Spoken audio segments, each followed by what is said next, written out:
KPS weekly के आज के इस सेगमेंट में आप सभी का स्वागत है। मैं आपकी होस्ट दोस्त सुषमा, स्वागत है आप सभी का। आज आप देख रहे हैं कार्यक्रम voice of KPS. Voice of KPS एक ऐसा प्रोग्राम है दोस्तों जिसमें हम बात करेंगे एजुकेशन सिस्टम, एजुकेशन टेक्निक्स के बारे में। आज इस विषय पर चर्चा करने के लिए हमारे साथ मौजूद हैं Krishna public school Raipur region के एग्जीक्यूटिव डायरेक्टर श्री आशुतोष त्रिपाठी जी। आशुतोष जी, इस समय सीबीएसई ने एग्जाम पैटर्न को लेकर काफ़ी कुछ बदलाव किए हैं। क्या आप हमारे दर्शकों को बताएंगे कि ये बदलाव किस तरह के हैं? देखो सुषमा, जो सीबीएसई ने इस वक्त एग्जामिनेशन में बदलाव किए हैं उसमें दो बड़ी बातें खास हैं जी। पहला तो ये कि जो सिलेबस था जी, सिंगल सिलेबस, कंप्लीट सिलेबस का exam at the end of year होता था 10th और 12th का जी जी। इस साल सीबीएसई ने उसको पहली बात तो रैशनलाइज कर दिया जी, वो सिलेबस को थोड़ा कम कर जी। दूसरी खास बात ये है कि ये जो एग्ज़ाम है ये दो हिस्सों में अब कर दिया है जी, फर्स्ट टर्म और सेकेंड टर्म जी। यानी कि पहला एग्ज़ाम जो है वो 50% सिलेबस का जो नया रैशनलाइज्ड सिलेबस है जी, जी। उसका नवंबर दिसंबर में होगा जो बोर्ड कंडक्ट करेगा जी, 10th और 12th दोनों के लिए जी। और ऐसे ही बैलेंस 50% का जो एग्ज़ाम है वो बोर्ड कंडक्ट करेगा in the month of March as a second term examination. तो ये तो दो बड़ी बातें हो गई जी। एक और बात जो सीबीएसई ने पेंडेमिक को ध्यान में रखते हुए कही है वो ये है कि भाई अब ये तो एग्ज़ाम हो रहा है, लेकिन मान लीजिए अगर कोरोना की थर्ड वेव आ जाती है तो क्या होगा जी। तो सीबीएसई ने इस बात को भी बड़ा क्लियरली एक्सप्लेन करके अपने इस डॉक्यूमेंट में दिया है जी, कि यदि बाय द वे कोरोना की थर्ड वेव फर्स्ट टर्म में आ जाती है जी, यानी कि नवंबर दिसंबर में आ जाती है तो उस केस में ये एग्ज़ाम जो है वो ऑनलाइन होगा। अच्छा, एक बात और मैं यहाँ बता दूं कि ये जो नवंबर का एग्ज़ाम सीबीएसई ने रखा है जी, उसका पैटर्न भी चेंज किया है। अच्छा, इसका जो पैटर्न रखा है सीबीएसई ने, ये रखा है objective pattern, multiple choice question का पैटर्न ओके। और जो मार्च का पैटर्न है वो सब्जेक्टिव पैटर्न है जैसा कि यूजुअली होता आया है। अच्छा, लेकिन समय कम है, जो पहले 3 घंटे का समय था उसकी बजाय 2 ही घंटे का समय दिया गया। सिलेबस कम है जी जी। तो अगर पैंडेमिक आता है नवंबर दिसंबर में जी, तो ये जो एग्ज़ाम है एमसीक्यू पैटर्न का एग्ज़ाम जो बोर्ड कंडक्ट करने वाला है 10th और 12th वाले बच्चों के लिए, ये होगा ऑनलाइन। अच्छा, और यदि पैंडेमिक नहीं आता है जी तो ये एग्ज़ाम होगा ऑफलाइन ओके। सिमिलरली अगर मार्च में पैंडेमिक आ जाए, नवंबर में ना आए लेकिन भाई मार्च में आ जाए, हो सकता है, तो उस समय फिर वो वाला एग्ज़ाम ऑनलाइन हो जाएगा ओके। अदरवाइज वो वाला एग्ज़ाम भी ऑफलाइन होना है।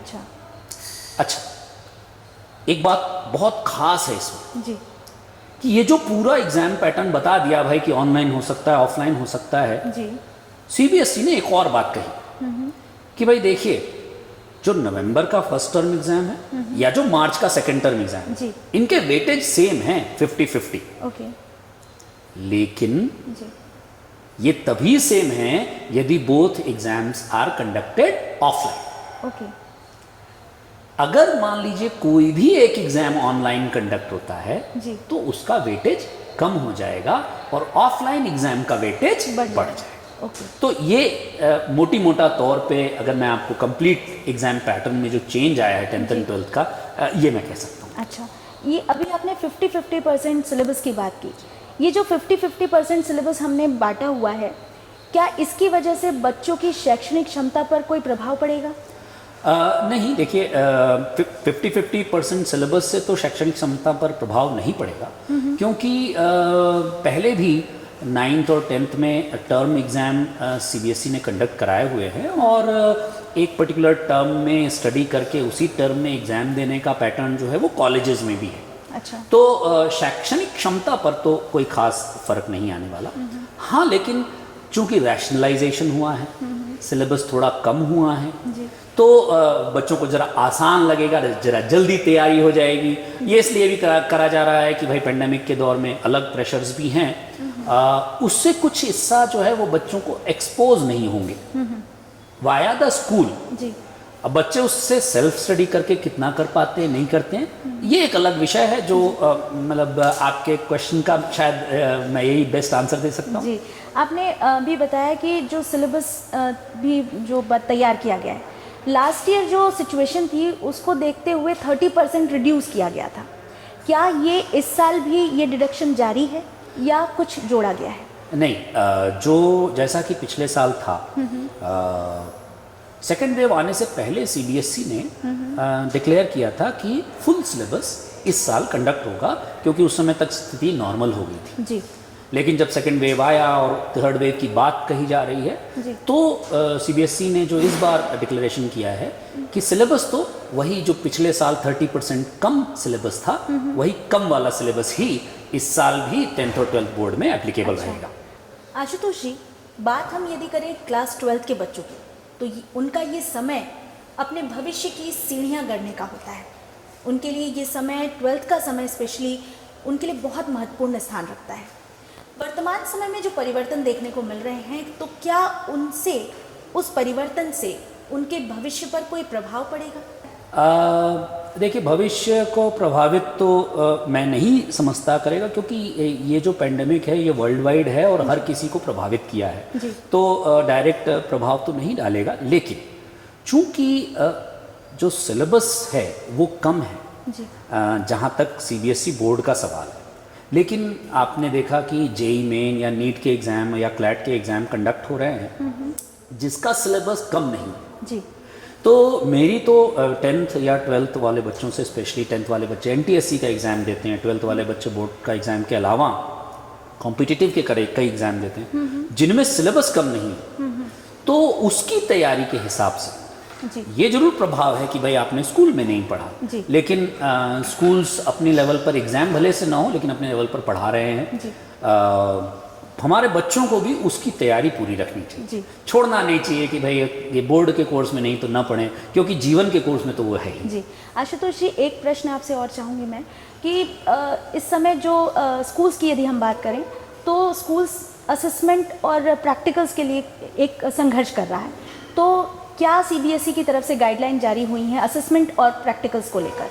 असेसमेंट की तो जैसी बात हुई आपसे कि एक टर्म असेसमेंट की तो बात हो ही रही है, जी। 2 टर्म असेसमेंट करेंगे। उसके अलावा भी सीबीएसई ने असेसमेंट की डिटेल गाइडलाइन दी हुई है कि कैसे परसेंटेजेस डिवाइड किए जाएंगे इंटरनल असेसमेंट्स में, प्रोजेक्ट में, पोर्टफोलियो में, ये गाइडलाइन में आया हुआ है।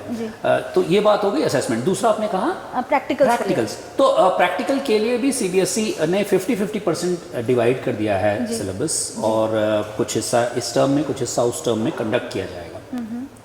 एक बात मैं आपको बता दूं कि प्रैक्टिकल ऑनलाइन कंडक्ट कराना बड़ा मुश्किल होता है, तो इसलिए सीबीएसई की तरफ से तो नहीं, लेकिन अब ऑफलाइन कंडक्ट करने की बात चल रही है सरकार की तरफ से, क्षेत्रीय सरकार की तरफ से। जी, आपने क्षेत्रीय सरकार की बात कही है, तो एक अभी बात सुनने में आ रही है कि राज्य सरकार की तरफ से घोषणा हुई है 2 अगस्त से स्कूल खुलने की, इसके बारे में आप क्या बताएंगे? जी बिल्कुल सही आपने सुना है, 2 अगस्त से सरकार का आदेश आया हुआ है कि 10वीं और 12वीं की कक्षाएं शुरू हो सकती हैं। तो इस तरह से प्रैक्टिकल्स तो बच्चे कर लेंगे स्कूलों में, और कक्षा 1 से 5वीं और 8वीं का भी स्कूल खोलने का प्रावधान आ गया है, परंतु उसके लिए उन्होंने क्राइटेरिया बनाया है कि अपने पार्षद या ग्राम पंचायत के अध्यक्ष यानी सरपंच से, और जो स्कूल समिति होती है उसके अध्यक्ष का उसमें मतलब सिग्नेचर होना चाहिए, एक मीटिंग होनी चाहिए, और जहाँ भी जो इन्फेक्शन रेट कम है पेंडेमिक का 1% से कम, वहाँ पर स्कूल शिक्षाएं after getting the approval of both then it can be started.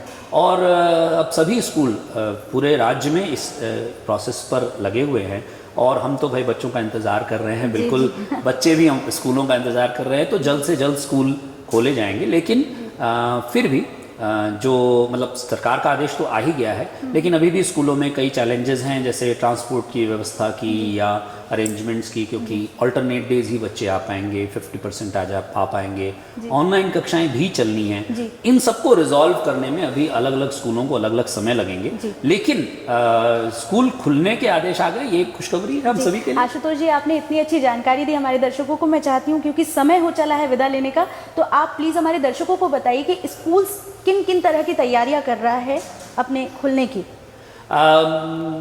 आप सभी लोगों को जो मुझे सुन रहे हैं, dear parents, dear students, dear fellow educators, मैं तो सुषमा कह रही हैं कि क्या क्या तैयारियां कर रहे हैं, मैं जानता हूँ सभी स्कूल सभी शहरों में पूरे देश में पूरी जी तोड़ मेहनत कर रहे हैं कि कैसे तो कैसे हम अपने स्कूलों को पहली बात तो बचा कर रखें, संभाल कर रखें, चलाते रहें, और दूसरा कि सेफली चलाएं इसको। तो सभी स्कूलों में इंक्लूडिंग KPS, चाहे सैनिटाइजेशन हो, चाहे सोशल डिस्टेंसिंग हो, चाहे फिज़िकल डिस्टेंस के नॉर्म्स हों, सेफ्टी के नॉर्म्स हों, कि भाई कोई संक्रमित स्कूल में ना आए, इसके लिए टेम्परेचर चेक हो और हैंड सैनिटाइजेशन हो, ये सारी तैयारियां स्कूल कर रहे हैं। साथ ही साथ स्कूल को जो ऑनलाइन और ऑफलाइन स्कूल साथ में चलाना है, ये बहुत ही कठिन चीज़ है चलाने की, उसकी तैयारी में ज़्यादा स्कूल लगे हुए हैं कि कैसे बच्चे कोई जो आएंगे और कुछ नहीं आ पाएंगे, उनकी स्कूल साइमल्टेनियसली लग पाए या उसके गैप्स फुलफ़िल हो सकें, स्कूल इसमें लगे हुए हैं। और बहुत ही बेसब्री से स्कूल बच्चों का इंतज़ार कर रहे हैं, मैं ये ज़रूर कह सकता हूँ, क्योंकि स्कूल सिर्फ एक बिल्डिंग नहीं होती, और बिल्डिंग ज़रूर से ज़रूर श्योरली स्कूल नहीं होता।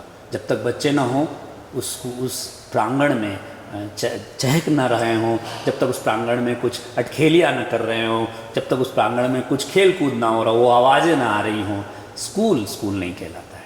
तो we are waiting for the school to be open. तो आशुतोष जी, आप हमारे कार्यक्रम में आए, वॉइस ऑफ KPS का आज आप हिस्सा बने, उसके लिए आपका बहुत बहुत धन्यवाद। Thank you so much. Thank you. दर्शकों, ये थे आशुतोष त्रिपाठी जी, जिन्होंने आज जानकारी दी CBSE के बदले हुए एग्जाम पैटर्न के बारे में। KPS वीकली में वॉइस ऑफ KPS के सेगमेंट्स में हम लेकर आएंगे आपके लिए और भी बहुत सारी जानकारियां। तब तक बने रहिए हमारे साथ। स्वीकार कीजिए हमारा नमस्कार।